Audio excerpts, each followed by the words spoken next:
आज मूंग दाल वड़ी और आलू की इतनी ज़बरदस्त सब्जी बनाने जा रहा हूँ कि खा के आपको मज़ा ही आ जाएगा। खाने में इतनी टेस्टी कि अब बच्चे भी खाएंगे ये वाली सब्जी।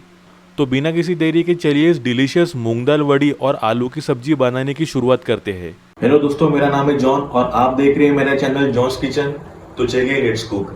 तो सबसे पहले हम यहाँ लेंगे एक कटोरी यानी 100 ग्राम के करीब मूंग दाल की वड़ी या मूंगोड़ी। आप इसे घर पर भी बना सकते हो। यहाँ मैंने मार्केट वाली मूंग दाल की वड़ी का इस्तेमाल कर रहा हूँ। और साथ में इसके मैंने लिया है 2 कच्चे आलू जो मैंने पहले से ही छील के रखा था। अब इन्हें हम छोटे क्यूब्स में या टुकड़ों में काट लेना है। और आलू के पीसेस आपको बहुत ज़्यादा बड़े या बहुत ज़्यादा छोटे नहीं रखना है, बस इसी तरीके से कट करना है आपको। ये देखिए हमने आलू को काट लिया है अभी, और इनका शेप देख सकते हो आप। बस इतने साइज़ में ही आलू को कट कर लेना है। अब एक बर्तन में मैंने पहले से ही तेल गरम करने के लिए रख दिया था। ऑयल थोड़ा गरम हो जाए उसके बाद बड़ियों को डाल देंगे हम तेल में और भून लेंगे इन्हें जब तक कि इनका कलर थोड़ा चेंज नहीं हो जाता। ये देखिए बड़ियों का रंग अभी धीरे धीरे बदलने लगा है। अब इन बड़ियों को निकाल लेंगे हम। और ये देखिए बड़ियाँ अपनी अच्छी तरीके से भून चुकी है। अब जो तेल में हमने बड़ियों को फ्राई किया था वही तेल में हम आलू को भी फ्राई कर लेंगे अच्छी तरीके से। इससे आलू थोड़ी पक भी जाएंगे और बाहर से बढ़िया क्रिस्पी हो जाएंगे, जो सब्जी में इनका स्वाद और ज़्यादा बढ़ जाएगा। अब आलूओं का रंग भी थोड़ा थोड़ा बदलने लगा है और बाहर से थोड़ा लाइट ब्राउन कलर आने तक ही इनको फ्राई कर लेंगे हम। अब आलू भी अपने बढ़िया तरीके से फ्राई हो चुके हैं, ये देखिए, देख सकते हो आप। अब उसी तेल का इस्तेमाल करेंगे हम और इसमें डालेंगे 1 चम्मच राई यानी मस्टर्ड सीड्स, और फिर हम डालेंगे जीरा 1 चम्मच, और फिर उसके बाद एक बड़े प्याज को स्लाइस करके डालेंगे हम। अब प्याज को हमें थोड़ा भून लेना है कुछ 1 से 2 मिनट के लिए स्लो मीडियम आंच में, जब तक कि प्याज हल्का सॉफ्ट ना हो जाए तब तक। उसके बाद 2 से 3 बारीक कटी हुई हरी मिर्च डालेंगे हम, और फिर 1 कप टोमेटो प्यूरी भी डाल देंगे। मिला देंगे सबको एक साथ और टोमेटो की प्यूरी को पका लेंगे हम कुछ 1 से 2 मिनट के लिए। अब जिंजर गार्लिक का पेस्ट डालेंगे हम 1 बड़ा चम्मच। अब जिंजर गार्लिक पेस्ट को भी मिला लेंगे हम और पका लेंगे कुछ 1 मिनट के लिए। अब ढक्कन को लगाकर 2 मिनट के लिए पकने छोड़ देंगे हम सभी को अच्छे तरीके से।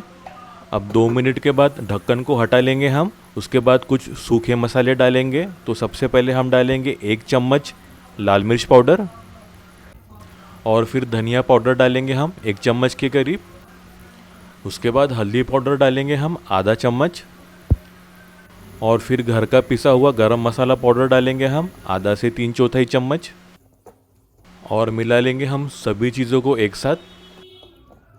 अब इसमें हम मिलाएंगे आधा कटोरी के करीब पानी, इससे कि अपने मसालों के जलने का डर नहीं रहेगा।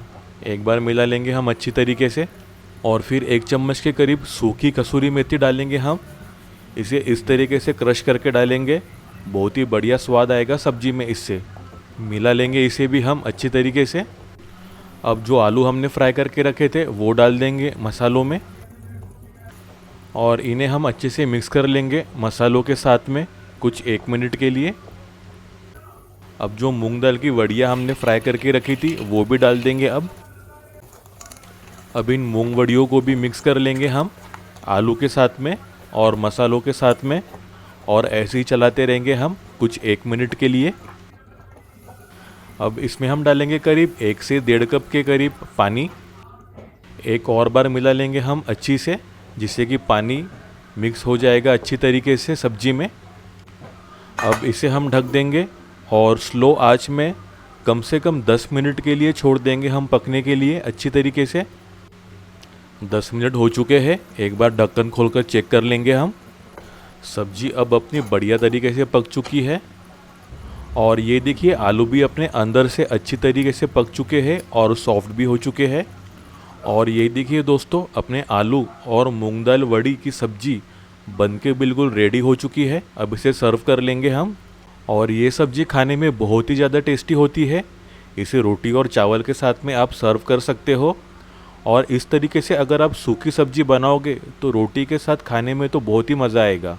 तो ये मूंग दाल वड़ी और आलू की सब्ज़ी ज़रूर बताना और मुझे कमेंट करके ज़रूर बताना आपको ये रेसिपी कैसी लगी। मुझको फीडबैक ज़रूर देना। रेसिपी पसंद आई हो तो प्लीज़ एक प्यारा सा लाइक ज़रूर कर देना। अपने दोस्तों और रिश्तेदारों के साथ ये रेसिपी को ज़रूर शेयर करो और ऐसी बेहतरीन रेसिपीज़ के लिए मेरे चैनल को सब्सक्राइब ज़रूर कर लेना।